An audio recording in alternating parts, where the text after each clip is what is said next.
Hello, this is Joe Walensky. I'm the program manager for ConveyUX, and I'm talking with some of the many presenters that we'll be having at our event coming up in February. And today I'm talking with Eric Schaffer. Hello, Eric. Hey, Joe. Where are you talking to me from today? Well, today I'm in our headquarters in Iowa in the middle of cornfields. I have offices in Mumbai, India, and Pondicherry as well, but this is our headquarters.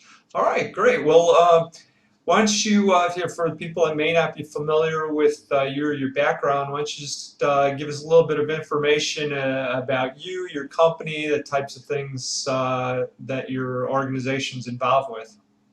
Okay.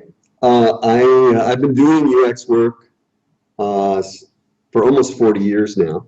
I started out at CL Morrow Associates and then AT&T and Bell Labs. But since '81, I've been on this journey of being a consultant and building the Human Factors International consultancy. So that's kind of my history in a nutshell. Being a consultant, doing projects. I'm the CEO here, but I probably spend 5% of my time being CEO and most of my time actually doing technical work, leading the HFI laboratories, leading the advanced UX engineering group. Well, I know you're always involved in a lot of different things, always thinking about new things. So, any things right now that particularly have your interest? Some new passions related to our field?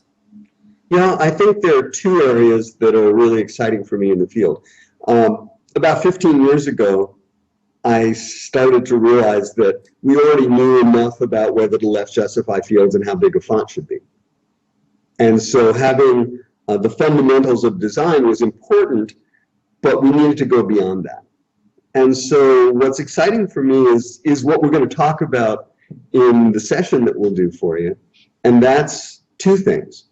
One is, how do we move UX up the value chain? So if you think about it, UX, if all you're doing is drawing screens, it's not a very high value activity. You'll talk to the program manager and they'll applaud when they see your screens, and it adds value. But we need to move our field up into the boardroom. And to do that, we need to promote some core capabilities that are being evolved in our field. The most important is the omnichannel UX strategy viewpoint. And that's saying, looking at the big picture of how digital channels and physical channels integrate and how they can be optimized from the user's viewpoint. So we're doing project after project around that, and I find that really fun and challenging because you're looking at very large pictures, often whole countries, whole industries, and you're looking at it on a very long term, which means we have to start worrying about things like future modeling. So thinking about how things are changing so very fast right now and planning how that human ecosystem will evolve. Another part that I think is important and moves us up the value chain is going beyond just usability. So years ago, I started saying usability is no longer enough, which freaked everyone out. But just making something usable is and it's table stakes. You need to have that. You need to have usability, but we need to make things that are compelling and engaging. And so being able to make something which is fun to use, which stimulates me in an emotional way, gets at core drives, blocks, beliefs, and feelings that I care about, and something which is compelling so it'll help me convert. That persuasion engineering aspect is something which I think is very important too. So those two parts I think are really key. The other thing that I want to talk about is really my passion, and I think when I'm gone, it'll be on my gravestone. And that's the question of institutionalization of UX. So we've known in the field for a very long time how to have 6 people work together and design something well. And that's important, that craftsmanship. You have somebody who's wonderful and You have some apprentices who work with them, and we pass it. And I did that for years and years. I used to wear a long brown coat and hood and beads, and I would carry 2 tablets. And so that was part of the way that we did UX long ago. But today, 6 people is nothing. We know that we need about 10% of the design spend going to UX, 10% of the headcount. So if that's true, and I've got an organization with 100,000 people, we need 10,000 UX people.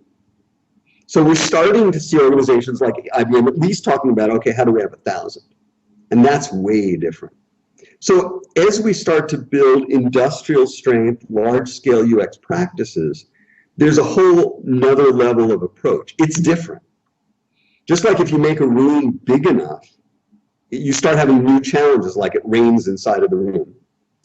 When you start making a UX team big enough, the way that that team works effectively, what you need to do to make it effective is very different.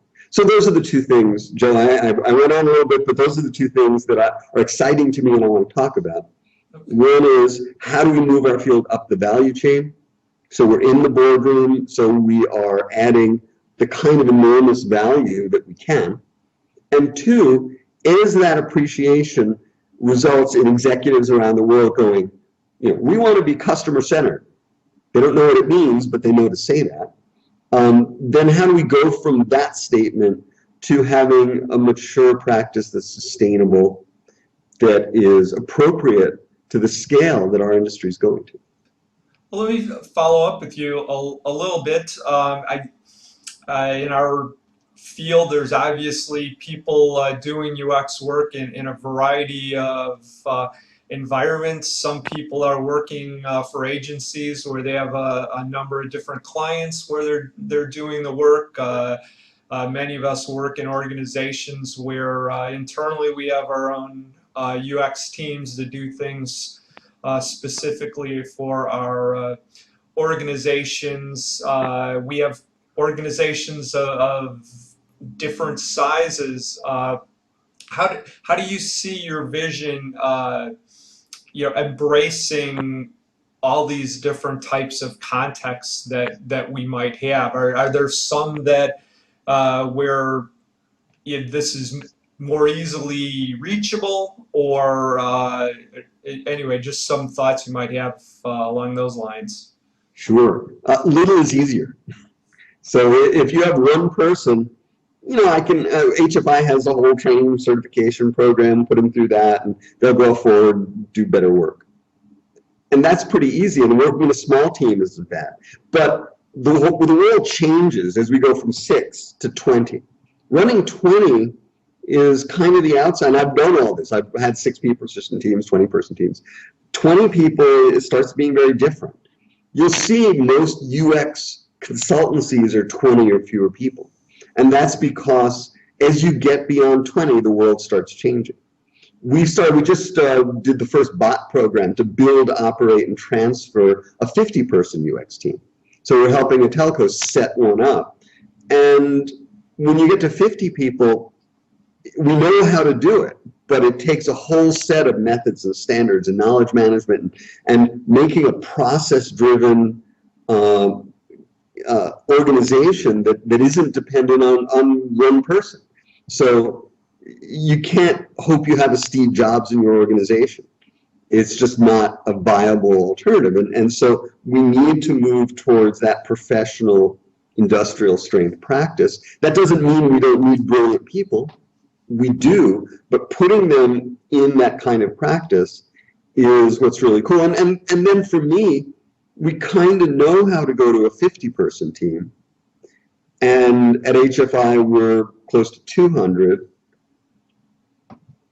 But as you talk about a 1,000-person team, that's a whole nother level of challenge and concern. And so we're just learning how to do that. So the forefront is the larger teams, because that's what we're going to have to do when people realize UX is a survival factor for companies. They literally will live or not. You look at Apple with Steve Jobs driving it to a great extent. They're worth more, what, $1 trillion. They're worth more than a whole bunch of countries. But then look at Sony.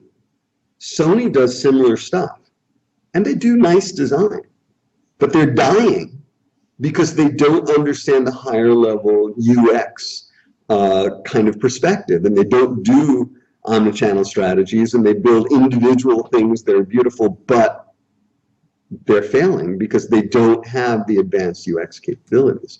So as that becomes a key strategic imperative for companies, and Forrester ran a study and found 97% of companies that they surveyed had UX as a strategic imperative. As that's true, then we know that those companies will be investing in UX. It's a great career to be in. And that they will be looking for not a 6-person team in the corner, but an integrated operation that creates consistent user experiences and that works in an efficient way, leveraging what it knows. It'll take a very different way of doing things, and we know a lot about what that looks like. So I'm looking forward to sharing some of that with everyone coming to the sessions. All right, well, it would be great to have you here in Seattle to talk with all the attendees. They can listen to you during your presentation on our closing afternoon. So thanks for taking the time to talk with me about this today, and I'll see you in the start of 2006 in February. I'll see everyone in Seattle. All right, thanks, Eric.